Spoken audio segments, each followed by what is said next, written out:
Un, deux, un, deux, un, deux.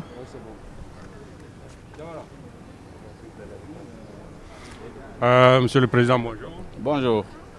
Alors, qu'est-ce qu'il faut retenir de cette rencontre avec le vice-président?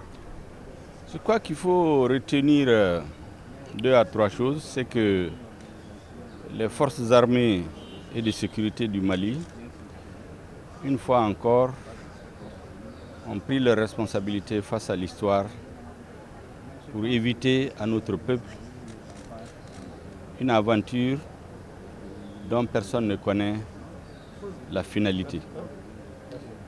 J'ai retenu aussi du discours du vice-président de la transition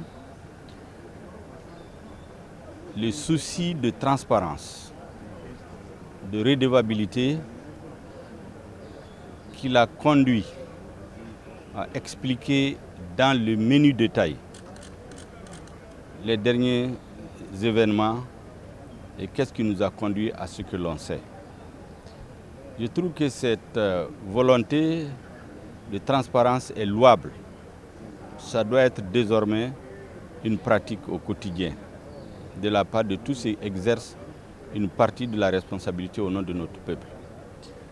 J'ai retenu aussi le fait qu'il dit dans la vie, on peut se tromper. Seul Dieu ne se trompe pas. Le fait qu'un homme reconnaisse qu'il peut se tromper, je crois que ça le grandit.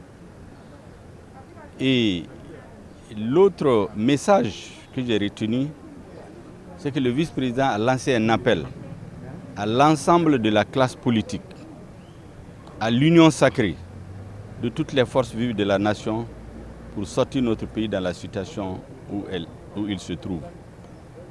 Je pense que ces messages sont de nature à être acceptés par tous les Maliens. Et il a particulièrement insisté sur la nécessité de rassemblement des Maliens pour avoir une union sacrée, un large consensus pour la réussite de la transition. Je pense que le message a été très clair, très pédagogique. En tout cas, en ce qui nous concerne, ça nous est allé droit au cœur et ça va dans le sens du processus de rectification de la transition que le peuple malien, je crois, dans son écrasante majorité, souhaite depuis quelques jours. Merci bien. Mais parmi les annonces, si on peut dire une grande annonce, il a dit que le poste de Premier ministre va revenir au M5R.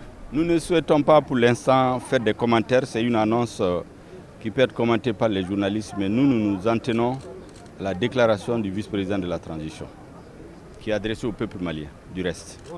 Merci.